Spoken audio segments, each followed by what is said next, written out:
आज मैं इस वीडियो में आपको एक न्यू चैप्टर बताने जा रहा हूँ जिसका नाम है इंसॉल्वेंसी ऑफ पार्टनर्स। ठीक है, ये न्यू चैप्टर है इंसॉल्वेंसी ऑफ पार्टनर। ये डिसोल्यूशन ऑफ पार्टनरशिप फॉर्म 2 के अंदर आपको मिलेगा। ठीक है, फॉर्म 1 को सबसे पहले जानना जरूरी है। ठीक है, वहाँ पे सिंपल डिसोल्यूशन था। ठीक है, यानी कि फॉर्म 2 में इंसॉल्वेंसी को जानने से पहले सिंपल डिसोल्यूशन जानना आवश्यक है। तो आप पहले वहाँ पर देख सकते हैं उसका वीडियो। ठीक है, और यहाँ पे फॉर्म 2 में क्या है, इंसॉल्वेंसी ऑफ पार्टनर। ठीक है, तो सबसे पहले बात आता है इंसॉल्वेंसी ऑफ पार्टनर हम बोलते किसे हैं। ठीक है, इंसॉल्वेंसी ऑफ पार्टनर का मतलब क्या होता है। तो इंसॉल्वेंसी ऑफ पार्टनर का मतलब होता है जब कोई पार्टनर अपना जो डेब्ट्स है, ठीक है, अपना जो डेब्ट्स है यानी उधार है उसे चुका नहीं पाता है, तो उस कंडीशन में उस पार्टनर का क्या होता है, इंसॉल्वेंट हो जाता है। ठीक है, और उसी को बोलते हैं इंसॉल्वेंसी ऑफ पार्टनर। यानी कि इंसॉल्वेंसी ऑफ पार्टनर का मतलब होता है जब कोई partner when partner has debit balance in his capital account, सारा एडजस्टमेंट करने के बाद अगर जो पार्टनर है उसका कैपिटल डेबिट बैलेंस दिखे, है ना, उसका कैपिटल डेबिट बैलेंस में आया सारा एडजस्टमेंट करने के बाद, and he unable to bring necessary cash, और जो लॉस आने पे जो कैश है उसको लाने में असमर्थ होगा, तब हम समझेंगे कि उस पार्टनर जो है वो क्या हो गया, इंसॉल्वेंट हो गया, यानी कि दिवालिया घोषित हो गया। ठीक है, लिखा हुआ his loss has been to borne by solvent partner, और इस कंडीशन में उसका जो लॉस है वो सोल्वेंट पार्टनर्स को वियर करना पड़ेगा, यानी कि सोल्वेंट पार्टनर्स देगा। मान लीजिए यहाँ पे 3 पार्टनर हैं, ए, बी और सी। ठीक है, तो तीनों को यहाँ पे लॉस हुआ। मान लीजिए इसका लॉस 1000 है और इसका लॉस भी 1000 है और इसका लॉस भी 1000 है। ठीक है, बट ये जो सी है ये पार्टनर क्या हो गया, इंसॉल्वेंट हो गया, यानी कि ये दिवालिया हो गया। ठीक है, इसके पास कुछ भी पैसा नहीं है, तो इसी को हम बोलेंगे सोल्वेंट। ठीक है, और बाकी ये दोनों है, ये दोनों को क्या बोलेंगे, सोल्वेंट। ठीक है, तो यानी कि ये दोनों सोल्वेंट पार्टनर हो गया और ये इंसॉल्वेंट हो गया क्योंकि इसके पास पैसा है नहीं। यहाँ पे एक रूल पढ़ना होगा आपको फॉर्म 2 के अंदर जो काफ़ी इम्पॉर्टेंट है और एग्जाम पॉइंट ऑफ व्यू से ये सबसे ज़्यादा क्वेश्चन पूछा जाता है यहीं से। ठीक है, इस रूल का इसका नाम है गार्नर वर्सेस मोर्रे रूल। ठीक है, ये काफ़ी मोस्ट इम्पॉर्टेंट चीज़ है। ठीक है, गार्नर वर्सेस मोर्रे रूल। ठीक है, तो ये होता कहाँ है और ये कहाँ पे एप्लीकेबल होता है गार्नर वर्सेस मोर्रे रूल। ठीक है, तो बताना चाहूँगा जो गार्नर वर्सेस मोर्रे रूल है, अगर बिजनेस में 1 या 2 पार्टनर इंसॉल्वेंट होता है तब वहाँ पे एक गार्नर वर्सेस मोर्रे रूल अप्लाई होता है। ठीक है, यहाँ पे मिनिमम 1 या फिर 2 पार्टनर है जो इंसॉल्वेंट होता है, तब हम क्या करते हैं, इस रूल का यूज करते हैं, गार्नर वर्सेस मोर्रे रूल का। ठीक है,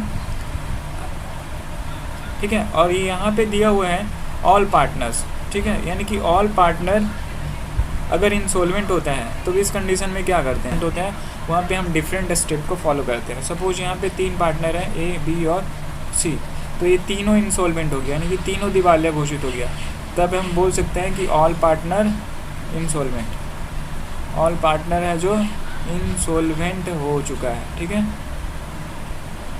अगर इसमें से 2 पार्टनर या 1 पार्टनर इंसॉल्वेंट होता है तब वहाँ पे हम कौन सा फॉर्मूला यूज करते हैं, गार्नर वर्सेस मोर्रे रूल। ठीक है, तो यूज कैसे करेंगे गार्नर वर्सेस मोर्रे रूल, अब हम ये जानते हैं। तो देखिए, मान लीजिए यहाँ पे 3 पार्टनर है, ए, बी और सी, 3 पार्टनर है, तो तीनों अपना फॉर्म को डिसॉल्व कर रहा था, तो उस टाइम क्या किया, एक रियलाइजेशन अकाउंट बनाया। ठीक है, रियलाइजेशन अकाउंट बनाया यहाँ पे।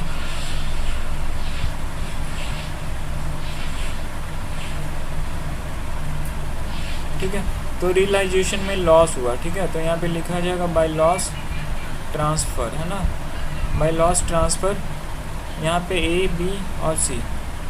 ठीक है, तो मान लीजिए ए का लॉस है 1000 और बी का लॉस है 1000 और सी का लॉस है 5000, यानी कि टोटल लॉस कितने का है, 2500 का है। ठीक है, तो अब यहाँ पे क्या होगा कि यहाँ पे लॉस तो है, तीनों को बोला जाएगा पैसा लाने के लिए, बट यहाँ पे क्या हुआ कि सी है जो इंसॉल्वेंट घोषित हो गया। यहाँ पे सी क्या हो गया, अपने आप को इंसॉल्वेंट बता देता है, मतलब इसके पास कुछ भी पैसा नहीं है और ये वह और यह कैश लाने में क्या है, असमर्थ है।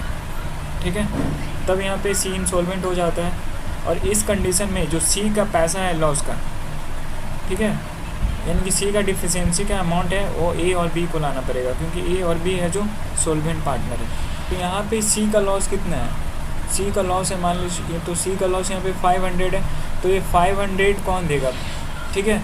तो वहाँ पे ए और बी है जो सी का लॉस का पैसा लागत देंगे। ठीक है। तो यहाँ पे सवाल उठते हैं इन भाट प्रोपोर्शन, यानी कि ए और बी किस रेशियो में ला के देंगे। तो अगर सपोज दोनों का रेशियो है 2:1, तब तो यहाँ पे बी बोलेंगे कि नहीं, इस रेशियो में है जो ए लॉस का पैसा हम दोनों लाएंगे, है ना, क्योंकि यहाँ पे बी को कम देना पड़ेगा और ए को ज़्यादा देना पड़ेगा। ठीक है, लेकिन वहीं ए पे फिर बोल सकते हैं कि नहीं, दोनों बराबर यानी कि इक्वली हम शेयर करेंगे। ठीक है, यानी कि फिर दोनों को बराबर देना पड़ेगा। ठीक है, जबकि बी बोलेंगे कि नहीं, ए प्रॉफिट शेयरिंग रेशियो, ए है प्रॉफिट शेयरिंग रेशियो में बांटा जाएगा, और ये बोलते हैं कि नहीं, जो ए है लॉस बियर किया जाएगा वो इक्वली किया जाएगा। ठीक है, तो यहाँ पे सवाल उठता है कि आखिर में जो लॉस का पैसा है वो किस प्रकार ला कर दिया जाएगा, प्रॉफिट शेयरिंग रेशियो में, या इक्वली ला कर दिया जाएगा, या फिर कैपिटल रेशियो में दिया जाएगा। ठीक है, लिखा हुआ है इन भाट प्रोपोर्शन, इक्वली दिया जाएगा, या प्रॉफिट शेयरिंग रेशियो में दिया जाएगा, या फिर कैपिटल रेशियो में दिया जाएगा। तो इंडियन पार्टनरशिप एक्ट है, ए भी साइलेंट है, यानी कि ये जो इंडियन पार्टनरशिप एक्ट में भी इसके बारे में कुछ नहीं बताया गया है कि इक्वली दिया जाएगा, प्रॉफिट शेयरिंग रेशियो में दिया जाएगा, या कैपिटल रेशियो में दिया जाएगा। ठीक है, और अगर पार्टनरशिप डीड बनाते हैं तो अगर उसमें लिखा होगा तो उसके अकॉर्डिंग काम करेंगे। अगर मान लीजिए पार्टनरशिप डीड भी नहीं है, ठीक है, ए भी साइलेंट है, बनाया ही नहीं गया है पार्टनरशिप डीड, या फिर इसके बारे में साइलेंट है, तो हम क्या करेंगे। ठीक है, तो उस कंडीशन में हम कौन सा यूज़ करेंगे rule, Garner versus Murray rule use करेंगे। ठीक है, ये 1903 में बना था ये रूल है। इसमें 3 पार्टनर होते हैं, ठीक है, जिसमें पहला पार्टनर का नाम होता है गार्नर, और दूसरे पार्टनर का नाम होता है मुर्रे, और तीसरे पार्टनर का नाम होता है विल्किंसन। ठीक है, तो इसमें होता क्या है कि जो विल्किंसन है ये क्या होता है, इंसॉल्वेंट हो जाता है, यानी कि दिवालिया हो जाता है। ठीक है, तो इसका जो लॉस होता है, विल्किंसन का लॉस होता है, वो किसके लाने के लिए बोला जाता है, मुर्रे को और गार्नर को। बट ये दोनों आपस में इस बात पे डिस्प्यूट करते हैं कि आखिर में जो लॉस है विल्किंसन का वो किस रेशियो में दिया जाए।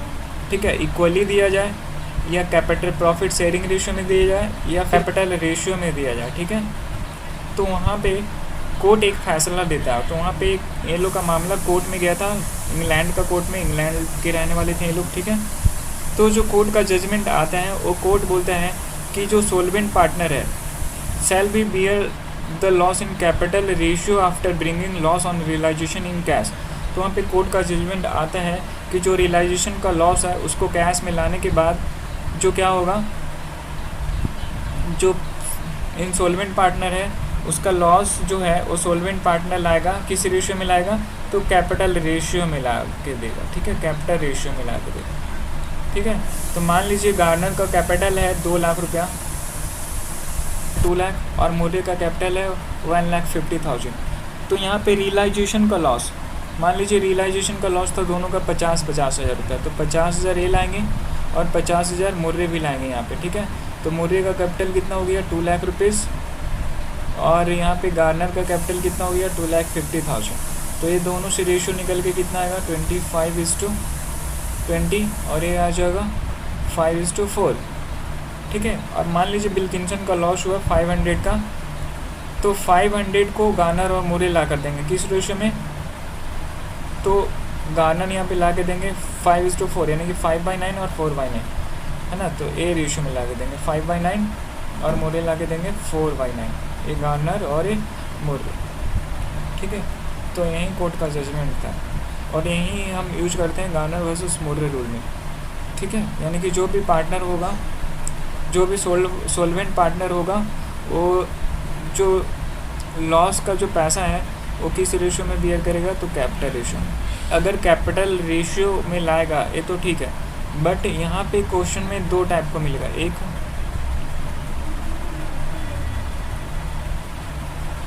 तो कैपिटल रेशियो में लाएगा। अब यहाँ पे सवाल उठता है कि अगर व्हेन कैपिटल आर फिक्स, अगर कैपिटल फिक्स है और when capital R fluctuating, question में दो चीज़ देखने को मिलेगा आपको, है ना, कैपिटल आर फिक्स और कैपिटल आर फ्लक्चुएटिंग। अगर फिक्स कैपिटल होगा तो फिर क्या होगा, और फ्लक्चुएटिंग कैपिटल होगा तो क्या होगा। तो अगर क्वेश्चन में सिर्फ फिक्स दिया रहेगा तो फिक्स अगर देगा तो ओनली इसमें हम क्या करेंगे, कैपिटल बैलेंस को देखेंगे, ओनली कैपिटल बैलेंस को देखेंगे और इसी से हम रेशियो निकाल देंगे। सिर्फ कैपिटल को देखा जाएगा, ओनली कैपिटल बैलेंस को देखा जाएगा और उसी से रेशियो निकाल दिया जाएगा। लेकिन अगर क्वेश्चन में दिया रहेगा वेन कैपिटल आर फ्लक्चुएटिंग, ठीक है, तो अगर फ्लक्चुएटिंग दिया रहेगा क्वेश्चन के अंदर तो यहाँ पे क्या करेंगे, सभी एक्यूमुलेटेड प्रॉफिट को ऐड करेंगे, ठीक है। ये सारा चीज़ को एडजस्ट करना होगा, सारा चीज़ को एडजस्टमेंट करने के बाद क्या होगा, रेशियो निकाला जाएगा, ठीक है। अगर प्रॉफिट एंड लॉस है तो इसको भी ऐड किया जाएगा, रिजर्व है तो ऐड किया जाएगा, सारा यानी कि ट्रीटमेंट करने के बाद ही हमें क्या करना होगा, कैपिटल रेशियो निकालना होगा, ठीक है। और अगर फिक्स दिया रहेगा तो ओनली हम कैपिटल बैलेंस को देखेंगे और उससे क्या करेंगे, हम रेशियो निकाल देंगे, ठीक है।